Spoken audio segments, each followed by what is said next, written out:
পানির ফোয়ারা বসতেছে, সুবহানাল্লাহ।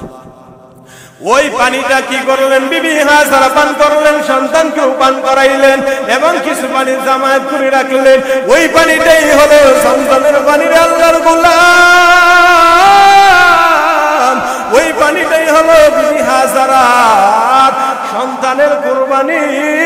এই কুরবানির কারণে আবার আল্লাহ এত বড় নিয়ামত দান করেছে। ওই নিয়ামত কেমন নিয়ামত জানো?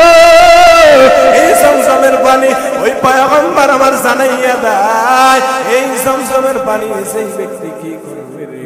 একটু পান করবে, সারাটা দিন ক্লান্ত অবস্থায় থাকবে, পুরো রৌদ্রের তাপের ভিতরে থাকবে, কিন্তু দাঁড়াইয়া এক গ্লাস জমজমের পানি পান করার সাথে সাথে আমার আল্লাহ সমস্ত ক্লান্তিকে দূর করে দিবে, সুবহানাল্লাহ।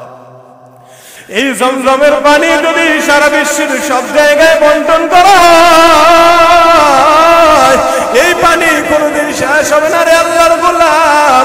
আল্লাহ তাআলা এই পানিটা কোথা থেকে আসতেছে কেউ জানে না। যত বৈজ্ঞানিক আছে সবাই রিসার্চ করলো এই পানি কোথা থেকে আসে। এই মহিলার কুরবানি, বিবি হাজরার কুরবানির কারণে, ইসমাইল ছোট্ট বাচ্চা ইসমাইলের কুরবানির কারণে আমার আল্লাহ এমন নিয়ামত দান করেছে। এই নিয়ামত আর কোনদিন শেষ হবে না রে, শেষ হবে না, কিয়ামত পর্যন্ত শেষ হবে না।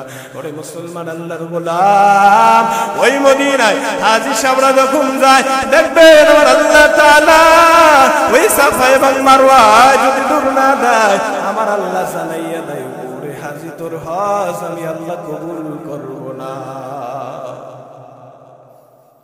ওই মদিনাতে যাওয়ার পর